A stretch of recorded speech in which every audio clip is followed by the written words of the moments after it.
Let's talk about Fierce Country. Tell our readers a little about how it came to be, what it's about, and it's a real braided story, it sounds like. How did you decide who your three protagonists were? Yeah, so the three protagonists are Georgie White, who was I'm actually curious if you guys have heard of any of these people. Georgie White was the one of the first Grand Canyon guides. She was the first woman down there for decades, the only woman.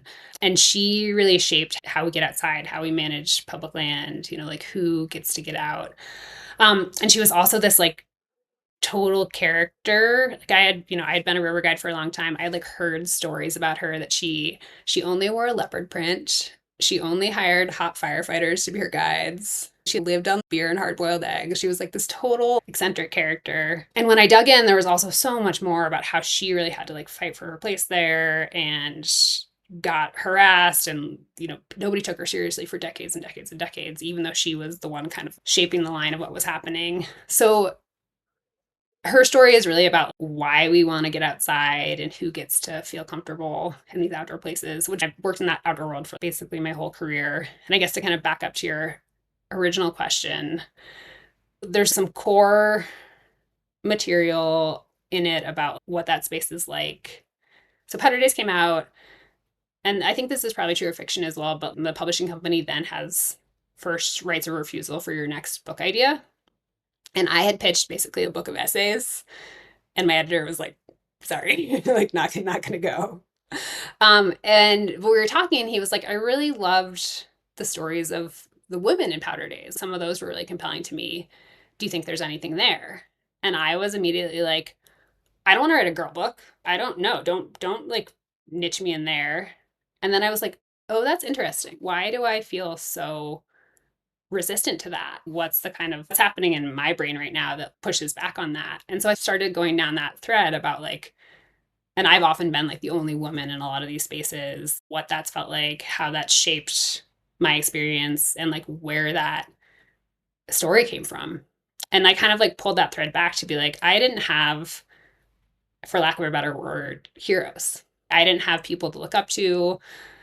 You look at the shelf right there, Abby and although Leopold are on it, so many of the stories I was hearing were about of like how you could be out in these places were about men. And I Hmm. was like, but I don't think that's actually true. And I think that's sort of like where the antenna went up and the story sort of started swirling. And Georgie had been in Downriver. Like she had kind of like Hmm. popped up through that story. And then Dolores LaChapelle, who's another one of the women that I look like. Have you heard of her, Kelton? She's local. No, Kelton and I I live like, haven't. 40 miles away from each other over a bunch of mountains. um, she was kind of one of like the first big mountain skiers in the US. She was there Mm. when Aspen was starting. Her husband was like the first avalanche forecaster, so she was like, and of course it's the husband gets the credit. So she was there in the early days of skiing becoming a thing. She wrote a book about it, that's the touchstone for weirdos who want to commit their life to being on snow. But she was really an environmental philosopher. The way she wanted to be seen and taken seriously was that she had all these kind of ideas about how we're responsible to the places that we recreate, what it means to be connected to a landscape, kind of all these things that we're thinking about now.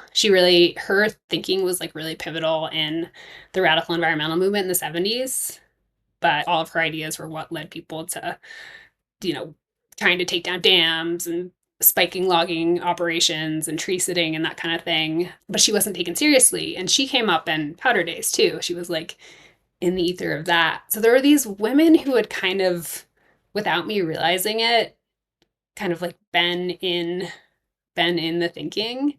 And when I started to kind of pull back and think about it, I was like, oh, these people have shaped me in ways that I haven't totally been able to see and understand. And if I give it some oxygen, I can sort of start to see the story.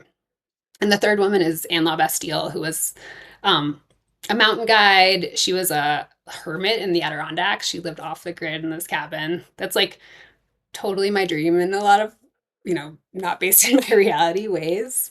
And she was also one of the first people to track climate change, helped get the Clean Air Act passed from this kind of like backwoods cabin, was changing policy in all these ways. And so she's kind of like the connective thread between what does it mean to be outside? Why does that feel important? And then how do we actually protect these places? And what does it mean now? So there's sort of this bridge between those three women.